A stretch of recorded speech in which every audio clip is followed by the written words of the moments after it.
एक राक्षस रावण जैसा था जो माँ सीता का हरण करके जब अपने एक टापू लंका पर लाया तो उनको एक सुंदर सा उपवन अशोक वन में स्थान दिया रहने के लिए।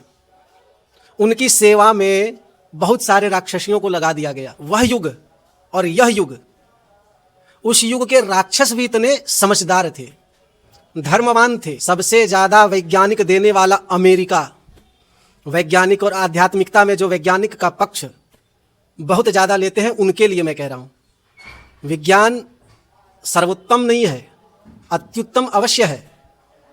आध्यात्मिक सर्वोत्तम है, अत्युत्तम है, सब कुछ है। विज्ञान अत्युत्तम है, अति उत्तम है, लेकिन सर्वोत्तम नहीं है। क्योंकि सबसे बड़े वैज्ञानिक हुए स्टीफन हॉकिंग, जिसको लोग अपना आदर्श भी मानते हैं। इन्होंने कहा देयर इज नो गॉड, तो सारे लोगों ने विश्वास कर लिया। वह व्यक्ति कह रहा है जो शैतान होने के भी लायक नहीं है। यह खेबड़ा बच्चे बच्चियों के साथ जो दुष्कर्म करने का मामला सामने आया है, उसमें सम्मिलित है यह व्यक्ति। मैं पूरी कहानी नहीं बताऊंगा, पूरी कहानी यूट्यूब से जाकर सुन सकते हैं, समझ सकते हैं। इतनी शर्मनाक घटना है कि पूरी कहानी कहे जाने लायक है ही नहीं। वो अभी इसकी व्याख्या मैं नहीं करूंगा, क्योंकि इसकी व्याख्या करने में मुझे शर्म आ रही है। तो समझ लीजिए कि यह कितना क्रूर कर्म है। बच्चे बच्चियों के साथ जो हुआ सो हुआ, कम से कम बख्श दो, जान है तो जहान है। लेकिन इन दरिंदगों ने, एलोन मस्क, डोनाल्ड ट्रंप, इन दरिंदगों ने उनका समर्थन किया। जो बच्चे बच्चियों के साथ जो हुआ सो हुआ, उसके बाद उसके पेट को चीर कर उनके अंतड़ियों को खा रहे। छी, शर्म आनी चाहिए, शर्म आनी चाहिए ऐसे ही लोगों के लिए जिनको इस, अच्छा बताओ कौन सा डेमोक्रेसी, कौन सी देश की डेमोक्रेसी या कौन सी देश का संविधान ऐसे व्यक्तियों को दंड दे सकता है? दुनिया की बात कर रहा हूं, किस देश का संविधान डोनाल्ड ट्रंप को दंड दे सकता है? बताओ मुझे, दे सकता है? नहीं दे सकता है। ऐसे लोगों को दंड देने के लिए स्वर्ग और नरक है। लेकिन जब स्वर्ग और नरक की बात करो तो न जाने लोगों के मन में यह क्यों पीड़ा उत्पन्न होने लगती है कि ब्राह्मणों ने बस लोगों को लूटने के लिए स्वर्ग और नरक की बात की।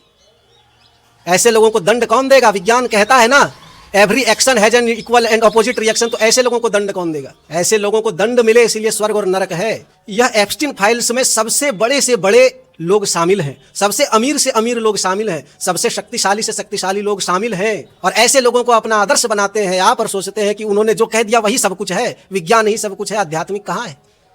विज्ञान यह बता सकता है कि शरीर है, विज्ञान यह बता सकता है कि शरीर कैसे है, लेकिन विज्ञान यह नहीं बता सकता है कि शरीर क्यों है। विज्ञान कार दे सकता है, लेकिन कार को कहां चलानी है, कैसे चलानी है, यह विज्ञान नहीं दे सकता।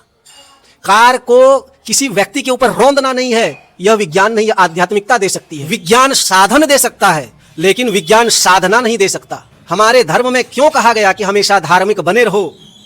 क्योंकि यदि धार्मिक बने होते तो आज ऐसे कृत्य करने की आवश्यकता नहीं होती। क्यों कहा गया अति सर्वत्र वर्जये? उतना ही कमाइए जितने में आप अपने जीवन को बड़े मस्त तरीके से जी सकें। ये नहीं कि अपने जीवन को मस्त तरीके से तो जिए, लेकिन चार लोगों के जीवन को नर्क कर दें। ऐसा ना हो, इसीलिए हमारे संतों ने कहा सताम प्रसंगान मम वीर्य संविदो। संतों के संग रहिए, उनके संग से सत्संगति होगी। क्योंकि हमारे धर्म में इतनी सारी विधियां हैं, इतनी सारी विधियां हैं कि व्यक्ति से छुटकारा पाए तब तो ये सब सोचे।